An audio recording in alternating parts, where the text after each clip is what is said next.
이제 제가 지금 계속 책을 읽어주고 있잖아요. 그래서 클린 코드라는 책을 이제 읽고 있었고요. 지금 유닛 테스트, 단위 테스트에 대해서 우리가 어떤 식으로 단위 테스트를 작성해야 되는지에 대해서 이야기를 하는, 엉클밥이 이야기를 하는 내용입니다. 이제 이런 이야기를 시작을 해요. 1997년만 해도 아무도 이제 TDD라는 개념을 몰랐대요. 그래서 단위 테스트가 그냥 워킹 하는지 아니면 워킹을 제대로 하지 않는지를 확인하는 일회성 코드에 불과했다라는 거예요. 근데 그거는 우리도 사실 이런 일을 저지르고 있죠. 시스템 아웃 프린트 len 이런 거 찍어 보잖아요. 그거는 좋은 테스트라고 보기는 어렵고요. 그래서 우리가 단위 테스트를 어떤 식으로 작성을 하고 어떤 식으로 테스트를 해야 좋은 건지 이야기를 해보려고 합니다. 이 엉클밥은 과거를 회상하면서 이야기를 시작을 하는데요. 이 인베디드에서 C++ 프로그램을 구현을 했대요. 근데 이게 스케줄 커맨드라는 어떤 함수였나 봐요. 그래서 어떤 커맨드를 받아가지고 특정한 밀리세컨드가 지나면 그 커맨드를 실행을 해주는 그런 스케줄러 프로그램이었대요.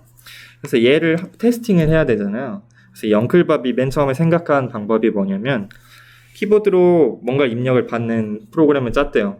그리고 키를 누를 때마다 해당 키를 이제 스케줄 커맨드 함수로 넘겨가지고 5초마다 내가 누른 키들이 순차적으로 내가 막 미리 선입력을 해놓으면 5초마다 그 키들이 출력이 되는 그런 프로그램을 짰다고 해요.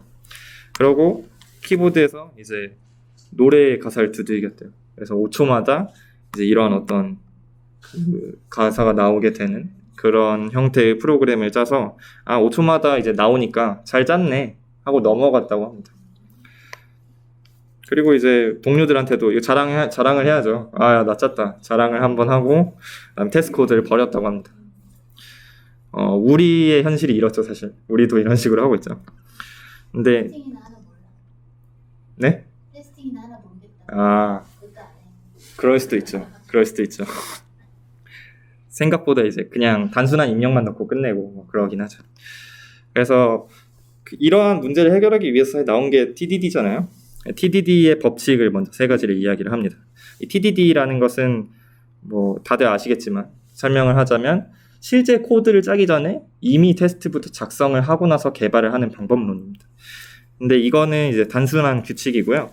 이 세 가지의 아주 절대적인 규칙이 있다고 합니다. 첫째로는 실패하는 단위 테스트를 작성할 때까지 실제 코드를 작성하지 않습니다. 근데 이 실패라는 건 뭐냐면 컴파일이 안 되는 거예요. 그러니까 실제 코드가 없으니까 테스트에서 우리가 없는 객체를 막 생성하고 없는 객체 메소드를 호출하고 하다 보니까 컴파일이 안 될 거잖아요. 당연히 만들어지지도 않은 객체들의 뭐 행위를 호출하고 하니까 그러한 어떤 테스트 코드를 작성을 하고요. 그 다음에는 컴파일은 실패하지 않으면서 테스트는 실패하는 정도로만 단위 테스트를 작성합니다. 이 말은 무슨 말이냐면 이제 테스트를 작성했고 그 테스트에서 사용하는 객체들 있잖아요. 그 객체들의 이제 껍데기만 한번 구현을 해놓고 그러면 이제 컴파일은 될 거잖아요. 모든 어떤 호출 구조는 다 이제 마련이 됐으니까. 그래서 그럴 때까지 단위 테스트를 작성하는 게 이제 두 번째 규칙이고요. 세 번째 규칙은 이제 단위 테스트는 건들지 말고 실제 코드를 작성을 해서 단위 테스트가 성공할 때까지 실제 코드를 그 껍데기를 채우는 방식입니다. 이렇게 세 가지의 단계를 통해서 TDD를 수행을 하면 견고한 테스트 케이스를 얻으면서도 좋은 코드를 작성할 수 있다는 거죠.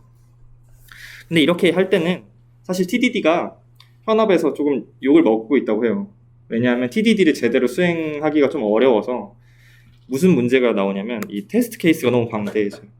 모든 코드들에 대해서 다 테스트 케이스가 있고 이게 그냥 뭐 몇 주짜리 프로젝트면 상관이 없는데 계속 몇 년 동안 유지보수를 하다 보면 코드가 변경되는 일도 잦거든요.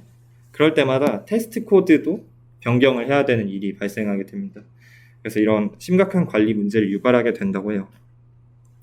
그래서 우리가 보통 테스트 코드는 그냥 대충 작성하는 경향이 있어요. 테스트 코드는 이 실제 테스트 코드이기 때문에 실제 코드와 동일한 품질 기준을 적용하지 않아도 된다는 생각이 있는데 이 장기적으로 엉클밥이 이야기하는 거는 지저분한 테스트 코드를 하나 테스트를 하지 않으나 사실 50보 100보고 별로 의미가 없다. 지저분한 테스트 코드를 작성하는 것은 사실상 테스트를 안 하는 거다라고 이야기를 합니다.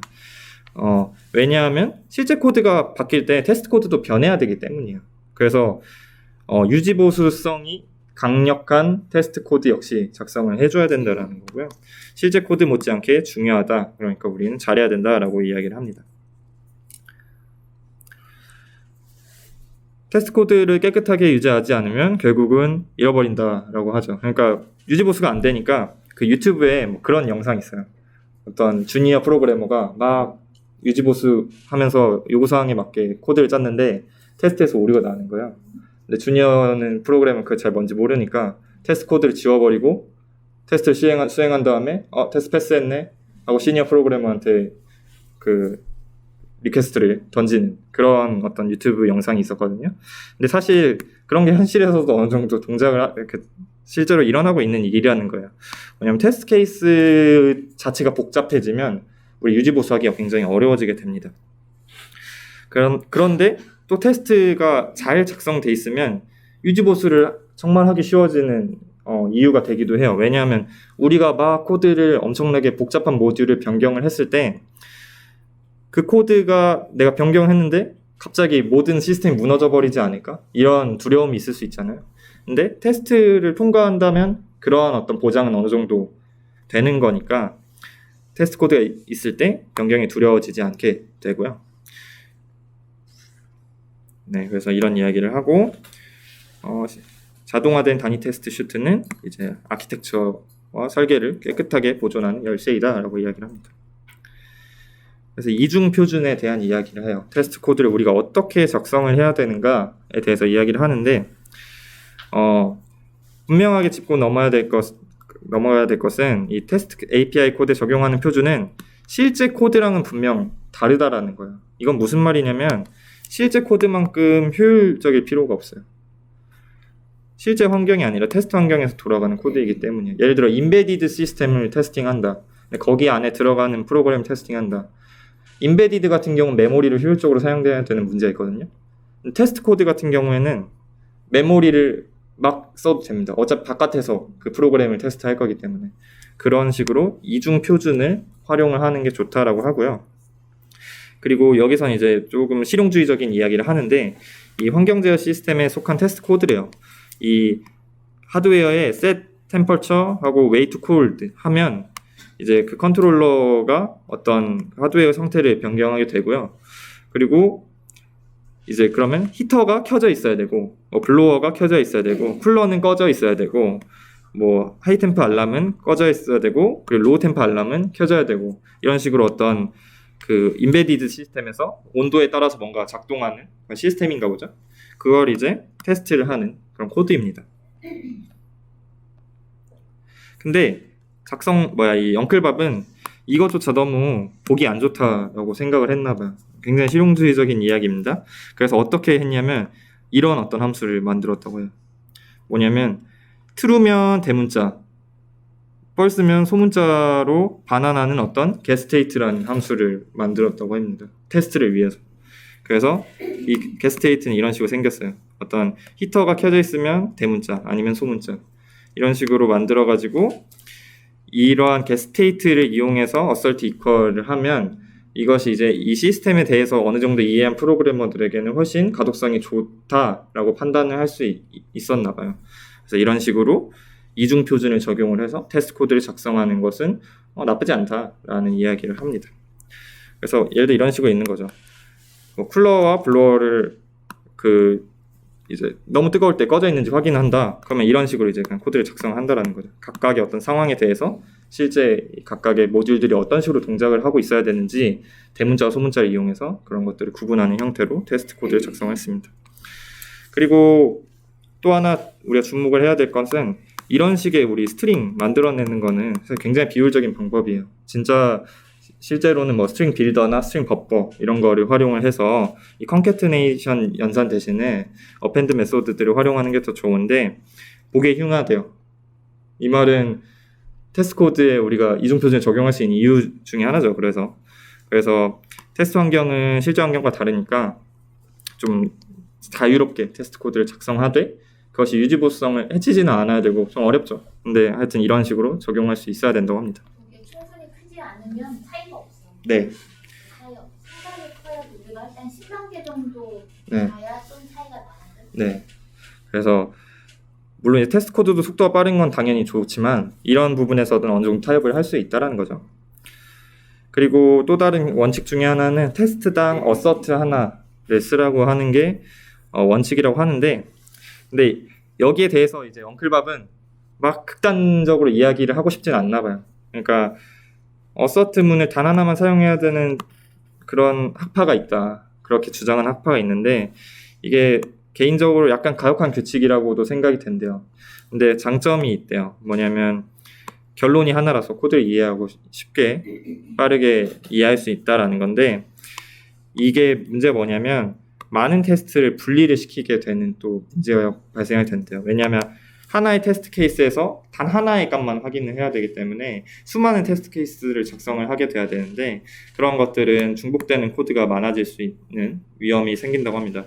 그래서 그런 것들을 해결하기 위해서 템플릿 메소드 패턴을 이용을 한다거나, 뭐 템플릿 메소드 패턴이라고 하는 것은 이제 given, when, then 이라는 걸로 템플릿으로 나눠가지고 어떤 값이 주어졌을 때 그리고 어떤 상태에서 어떠한 값으로 나타나야 된다라는 형태로 템플릿을 우리가 하나 짜가지고 그런 식으로 코드 재사용을 하게 되면 조금 더 유지보수성하기 좋은 테스트 코드를 작성할 수 있다라고 합니다. 하지만 이런 게 배보다 배꼽이 더 큰 경우가 될 수 있다라는 거예요. 그래서 훌륭한 지침이지만 가끔은 그냥 여러 어서트문을 넣기도 해야 된다라고 이야기를 하고요. 다만 어서트문 개수는 최대한 줄이는 게 좋다라고만 이야기를 합니다.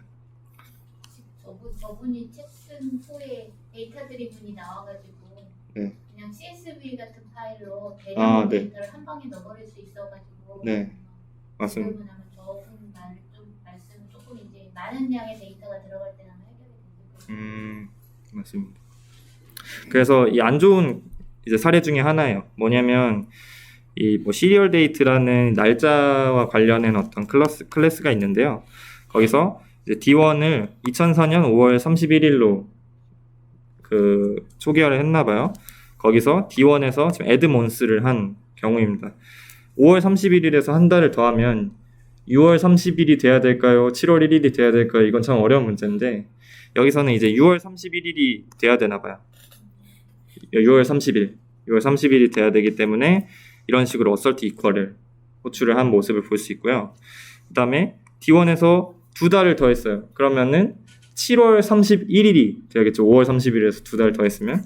그래서 그걸 또 확인하는 모습이고, 그 다음에 여기 이제 6월 30일에서 한 달을 더했어요. 지금 5월 31일에서 한 달 더한 거에다가 지금 다시 한 달 더한 거죠. 이렇게 했을 때는 7월 30일이 나와야겠죠. 6월 30일에서 한 달 더한 거니까. 그래서 7월 30일이 나오는지 확인을 하는 그런 어서트문들 있는데 이 세 개를 동시에 하고 있다는 거죠. 그래서 이런 건 좀 좋지 않다라고 이야기를 해요. 지금 방금 설명드린 경우고요. 이 개념당 어서트문 수를 최소로 줄여야 된다라는 거고, 이거를 이제 지금 수정된 코드는 제가 삽입하지 않았나 봐요. 삽입하지 않았는데 이걸 이제 각각의 테스트 케이스로 나눠가지고 확인을 하는 게 좋겠죠. 그러면은 좀 더 깔끔한 테스트 코드들을 만들 수 있다라고 합니다. 그리고 마지막으로 이 테스트 코드에 대한 원칙을 소개를 하는데요. 이 first라는 원칙을 소개를 합니다. first는 이 5가지 규칙을 이야기를 하는데 첫 번째 F는 fast입니다. 그래서 테스트는 빠르면 빠를수록 좋다고 해요. 왜냐면 실제로도 실무의 어떤 프로그램들은 테스트를 하는데 막 며칠이 걸린다고도 하고, 극단적으로 가면 며칠이 걸린다고 하고, 보통 그냥 일반적인 회사에서 가도 새벽에 테스트를 돌리고 이제 퇴근을 한다, 뭐 이런 이야기를 많이 저 들었거든요. 그래서 실제로도 테스트 하는데 조금 시간이 많이 걸리는 편이기 때문에 그런 것들을 최소화하기 위해서 빠른 테스트를 만드는 데 집중할 필요가 있다라고 이야기를 하고요. 그 다음에 인디펜던트 해서 각 테스트는 서로를 의존하면 안 된다는 거예요. 어떤 테스트가 실행이 되고 나서야 다음 테스트가 실행이 돼야 되는 그런 어떤 테스트 순서들이 결정이 되어 있다면 이거는 좋지 않은 테스트라고 이야기를 합니다. 그리고 R은 리피터블입니다. 그래서 테스트는 언제든지 반복이 가능해야 된다라고 이야기를 하는 거고요. 뭐 실제 환경, QA 환경, 그리고 네트워크에 연결되지 않은 환경에서도 실행할 수 있는 테스트들이 있으면 좋다라고 이야기를 해요. 뭐 이런 경우에는 뭐 이제 네트워크가 필요한 경우인데 이런 환경이 있다. 그럼 뭐 목업 같은 걸 하면 테스트를 할 수가 있겠죠. 그 다음에 S는 셀프 밸리데이팅입니다. 그래서 테스트는 이건 정말 중요한 원칙 중에 하나인데 반드시 불리언 값으로 결과를 내야 된다라는 거예요. 그러니까 우리가 예를 들어 어떤 모듈을 테스트하기 위해서 제가 그 로그를 직접 본다거나 우리 흔히 시스템하고 프린트LN 찍어서 뭔가를 보잖아요. 그것도 일종의 테스트로 볼 수 있지만 그것은 불리언 값으로 뭔가를 나타내는 결과는 아니에요. 저희 사람이 직접 확인을 해야 되는 거잖아요. 그런 식으로 만들면 안 된다는 거고요. 또 뭐 텍스트 파일 2개를 수작업으로 비교하게 만드는 등 이런 어떤 자동화되지 않은 그런 테스트를 만드는 것은 절대 안 된다라고 이야기를 합니다. 그 다음에 타임리라고 해서 적시에 테스트를 항상 작성해야 된다는 거죠. 뭐 어디 묵혀놨다가 나중에 단위 테스트 작성해야지 하고 귀찮아서 넘긴다거나 이런 게 아니라 TDD를 한다면 실제 코드를 구현하기 직전에 테스트 코드를 만들고, 그렇다고 해서 아직 뭐 좀 구현이 먼 모듈에 대해서도 처음부터 다 테스트 케이스를 일일이 만들어 놓는 것도 안 좋은 거죠. 반드시 이제 어떤 특정한 작은 단위를 구현하기 직전에 테스트 코드를 만드는 것이 좋다라고 이야기를 합니다. 그리고 실제 코드를 구현하고 테스트 코드를 만들면 이게 은근 테스트 코드 작성이 어려워지는 상태가 많다고 해요. 그래서 실제 코드를 만들기 전에 테스트 코드를 만들어 보고 그것이 일종의 어떻게 보면 어떤 설계를 고민하는 작업이 될 수 있거든요. 그래서 더 좋은 코드가 만들어질 수 있는 과정이 될 수 있으니까 적시에 테스트를 작성하는 습관을 들여야 된다라고 합니다. 그래서 결론은 이 깨끗한 테스트 코드라는 주제로도 사실 자기는 책 한 권을 이야기를 할 수 있대요. 그러고 실제 코드의 유연성, 유지보수성, 재사용성을 보존하고 강화하는 것이 바로 테스트 코드라고 이야기를 하는 거고요. 그래서 지속적으로 깨끗하게 관리를 해야 돼요. 우리 테스트 코드라고 막 대충 쓰는 게 아니라. 그리고 표현력 높이고 간결하게 정리해야 되고요. 테스트 코드가 방치되어 망가지면 결국 그것은 실제 코드도 망가지게 되는 원인이 될 수 있다라고 하면서 결론을 냅니다. 네, 끝입니다.